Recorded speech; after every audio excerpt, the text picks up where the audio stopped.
Let's now turn our attention to the opioid epidemic. Janet Mills, I'm going to start with you. Maine's experiencing an opioid crisis that's affecting families, the workplace, our hospitals, and our jails.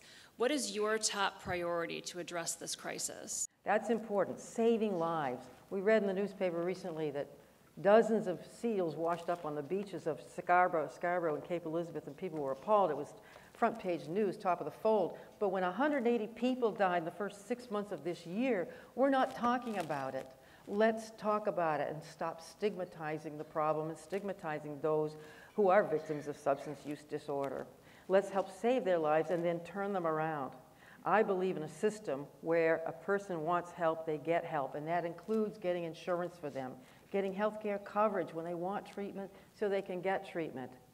Prevention is key as well, and education. But when somebody presents to the clinic or an emergency room and has a substance use disorder, or they've overdosed, I want to call in a recovery coach right at that moment in time. I want to call in a doctor who can prescribe medication-assisted treatment, give that person 5 minutes of competency to turn their life around, and then provide a hub and spokes treatment model all across the state of Maine, which some of our hospitals are trying to do now.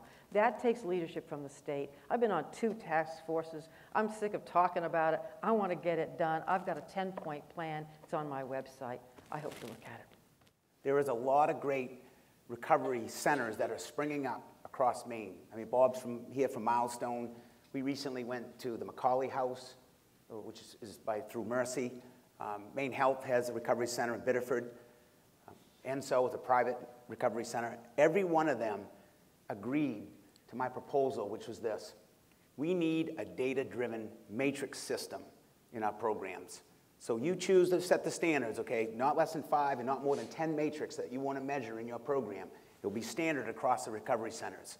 So we can share best practices to actually see which programs are working and producing the results that we need and scale those up. Because like a lot of government programs, it's throw it against the wall and hope it sticks. Good efforts, you know, good intended, that's fine, but we need to be more strategic and we need to be more disciplined in how we attack, which is really something that's just come upon us in the last 5 to 10 years. So data-driven analysis with the professionals that know what they're doing. The other thing I'm really big on are sober houses. We talk about a lot about clinical help and professionals. There's nobody can help a person to the pathway through sobriety than somebody that's been there. It's powerful. As we move day to day from one group to another, we hear of yet another crisis after another, all of which require money. We don't have enough money to respond to them. Each one of them is a symptom of a deeper problem, and that problem is the absence of opportunity and hope in large swaths of Maine. You don't feel it as much here. You have different problems in this region.